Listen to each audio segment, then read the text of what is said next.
What's up, lovers of whiskey and watchers of YouTube? I am the Malt activist, and today is day 3 of 3 of our exclusive Macallan review series after the slightly disappointing videos where we reviewed the Macallan A Night on Earth in Scotland and the Macallan Lumina. I have very, very high hopes for this, the Macallan Classic Cut.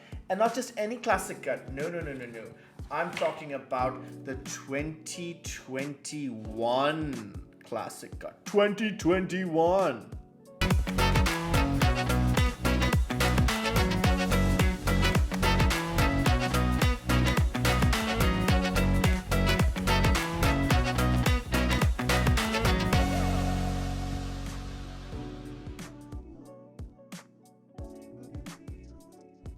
Now, before starting this video, I'm going to remind you of our awesome subscriber giveaway, which we will hit at exactly 2,000 subscribers. That's right. And 4 lucky winners, that's right, not 1, not 2, not 3, but 4 lucky winners will get delivered to their doorstep a bottle of my whiskey of the year 2021, the RANT Quarter Cask Cask Strength. All you have to do is hit that subscribe button. If you're not a subscriber, like this video and hopefully leave a comment. All of that helps. Now on to the whiskey at hand. We have with us the Macallan Classic Cut 2021. Now, I before starting this video went online to do some research and find out a little bit about this whiskey. And as it turns out, there's not a lot of reviews out there.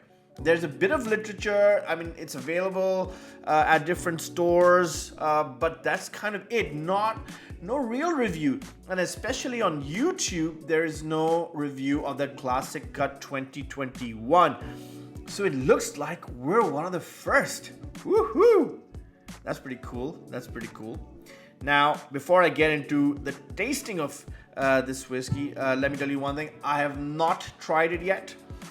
I am really looking forward to trying it. I want to like it. I really want to like it. And there's a reason for that.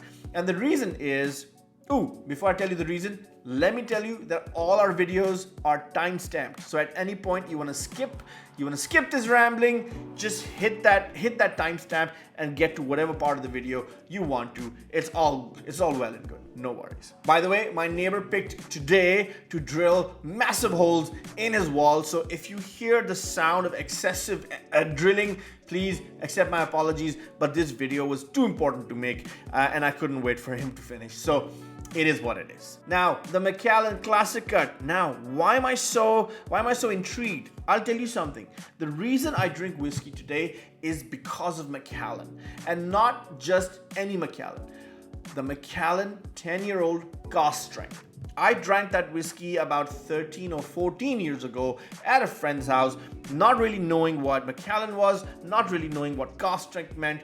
And when I drank that whiskey, it blew me away. And I was like, oh my word. If this is what whiskeys taste like, then count me in for years of debauchery and spending all my hard-earned money on this dastardly liquid. So I credit Macallan for showing me the door and opening it with great gusto with that 10-year-old cask strength. Unfortunately, those whiskeys or those expressions are just impossible to find. I'm talking about the early 2000s. And so if you get your hands on an old school Macallan 10 cask strength, then definitely get your hands on it because it is an absolute beast. Now, which brings us to the Classic Cut. Released in 2017, I guess as a replacement for the 10-year-old cask strength is this Classic Cut. It is a non-age statement whiskey, and which means I can expect some young flavors in here, because of younger whiskeys. What we have with us is the 2021 edition. Which, like I said, I'm excited about because there's not a lot of reviews of the Classic Cut 2021. The latest review I could find was of the 2020. So, stoked about that. What do we know? We know that this is a blend of American bourbon oak as well as American sherry seasoned oak and put together and bottled. Okay, and this is bottled at 51%. Now I don't know if this is a cask strength whiskey or just watered down to 51%. I am not 100% sure. All I do know is that this is probably the only high strength Macallan over 50% that's available in the market, and I think we're extremely fortunate to get our hands on this 2021 Classic Cut.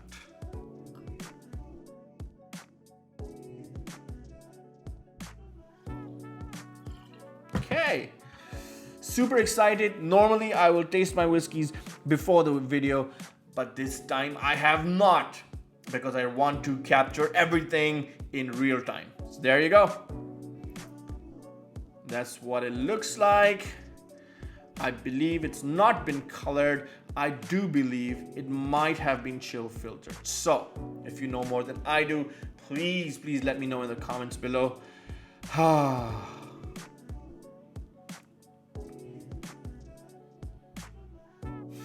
Nice nose. I don't find anything majorly wrong with it. Very orangey, very zesty. Cinnamon. Fruity melons. That hint of oak. Marzipan. Ooh, grapefruit.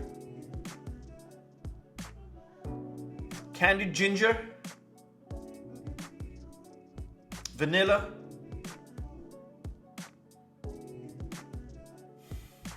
And now a hint of something bitter at the end. Ooh, I was not looking forward to that. I hope this doesn't come across on the palate and amplifies. I really hope not. So we've had two bad experiences with the Macallan A Night on Earth in Scotland and the Lumina, both which we were quite unimpressed with, which is why I left the Classic Cut right for the end. And now we have this in our glass. Look, I think it's a decent nose. There's nothing real off about it. It's not spectacular. It's not complex. I don't find complexity in this, like, layers upon layers of flavors, each coming through in their own right. It's a bit of an amalgamation of different sort of flavor and aroma points that you would expect from a bourbon and a sherry seasoned American oak marriage, as is this whiskey. 51% is probably the bare minimum for a high strength whiskey that I would consider.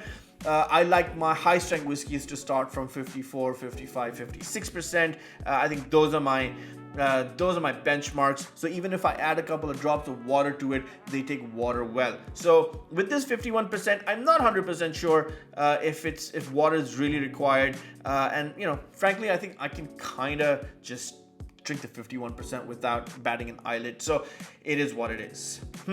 So what do you think? I think the nose is decent enough, if uncomplicated, which is kind of sad, because we expect more from Macallan, but when you start accepting adequacy from a once great distillery, then I think that's really sad. But it is what it is. It's an adequate nose with nothing really to write home about. I think I like it. I think it's pleasant enough without blowing me away. So that's what I have for the nose. And now I guess there's nothing left for me to do but dance.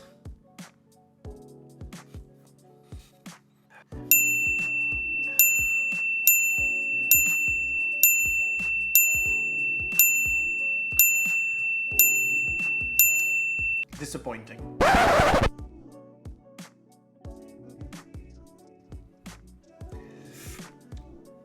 I really want to like it. Quite thin on the mouthfeel. Hint of bitterness that came straight through. The oak is somewhat out of control. not in balance in my opinion. It's more savory on the palate than it was on the nose. I still get the vanillas and the citrus, but they're more savory. The fruits have kind of disappeared, or they're in the background. So while I do get the melon, I don't get a lot of it. The high strength makes for a big finish, I think, because it's still sort of reverberating on my palate, in my chest, all over my face. But ultimately, it's a bit of a letdown on the palate. I prefer the nose over the palate. The palate is a bit one-dimensional for my liking. Wow. Let's give it another try.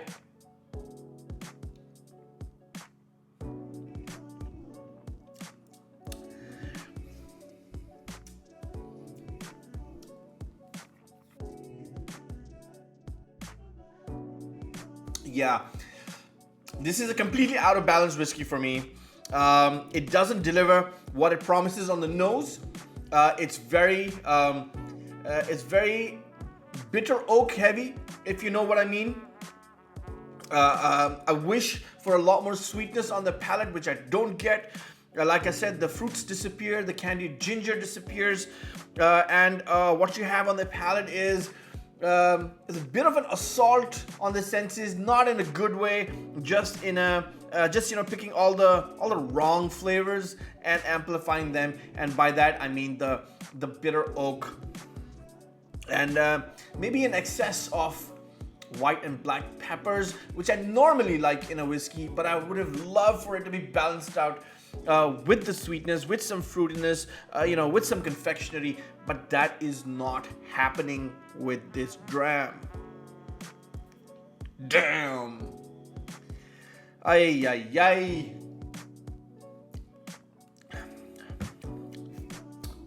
Yeah, perfectly adequate nose, and just that bitterness is there. So there's something up which I can't put my finger on. That is happening down at Macallan, where the last three whiskeys I've tasted have this bitterness, this oaky bitterness to it, which completely destroys the drinking experience. And for me, once again, this is another letdown, unfortunately. And please, guys, you have to know this. I don't enjoy drinking bad whiskeys, and least of all, I don't enjoy berating whiskeys or degrading them or calling them bad, especially when I really, really, really want to like them. And unfortunately, we're once again let down. We're once again let down by what was once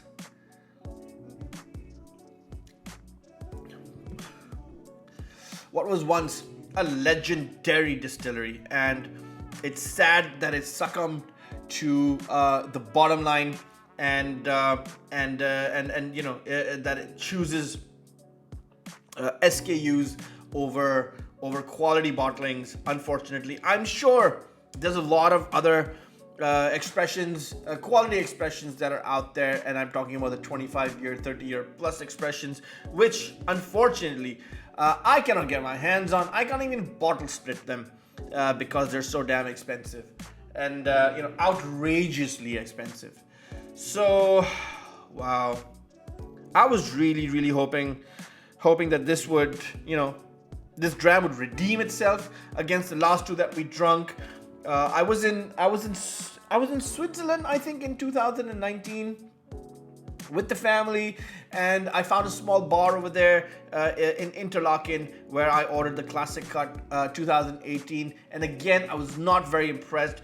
But then I read some of the reviews, and I saw that they had been getting incrementally better over the years. Every year's release was kind of better than the previous one. And so I thought, hey man, maybe the 2021 is the best of the lot. But I gotta tell you, man, there's something fundamentally flawed with A, this whiskey, and B, something at Macallan.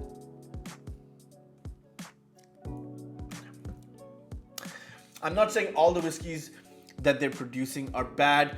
I think the ones that us mere mortals can afford and get our hands on are the ones that they're not really really pushing for quality control. They're for the masses like you and I, and unfortunately within those masses live people like me, the diehards, the I don't know, the so-called experts, if you like. I don't want to call myself an expert, maybe a diehard enthusiast, and we're going to be let down. And that's what's happening. We're being let down, but we are 0.01% of Macallan's whiskey drinking population. And I know, a lot of people will find this and they'll drink it and they'll love it and they'll find nothing wrong with it. And more power to them and more power to Macallan. And if that's the way, hey, you know what? If I could get away with selling a product that I didn't really have to put a lot of quality control behind and people were still lapping it up at ridiculous prices, I would do exactly the same. Would I be able to sleep at night? Absolutely. On that soft bed of money, 100%. Would I care about the 1 in a million person who makes stupid YouTube videos and says, "Oh, this whiskey is not nice"? Would I care about that person? Absolutely not. I would not lose a night's sleep over that. And unfortunately, I am that person. And so I know Macallan is not going to lose any sleep over one person saying it like it is. But yeah, wow. I don't like it. I just don't like it, man. I honestly wished I did. I sat down saying, I am going to like this whiskey.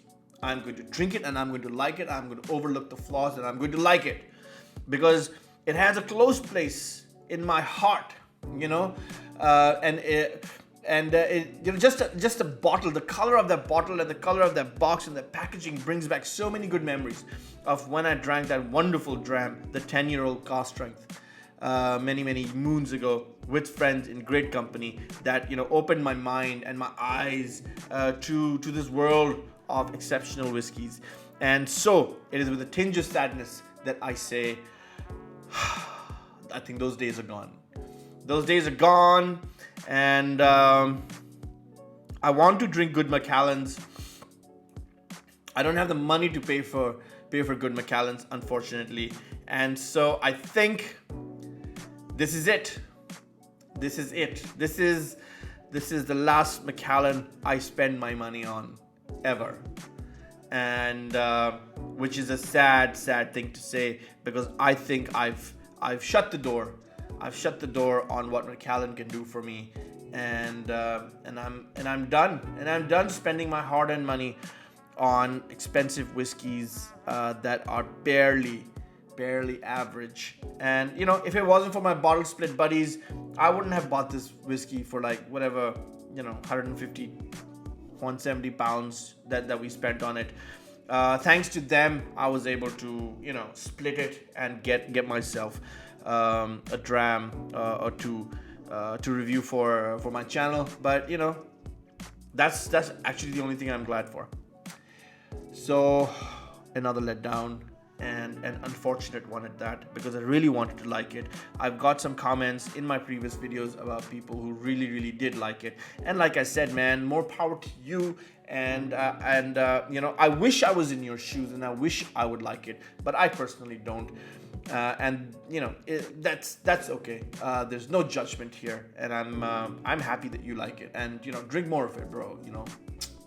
More power to you. And I totally and honestly support that. But for me,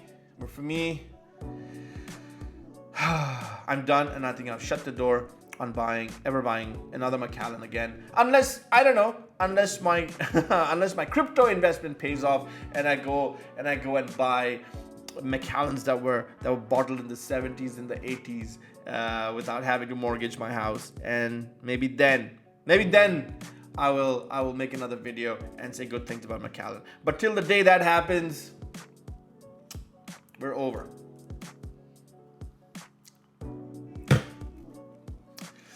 Wow, so this is not embarrassing. This is disappointing. This is definitely disappointing, and I don't know what else to say other than thank you Thank you for watching this whiskey review. Yes, I know it leaves me disappointed. I hope it doesn't leave you disappointed. I hope you can take something away from it.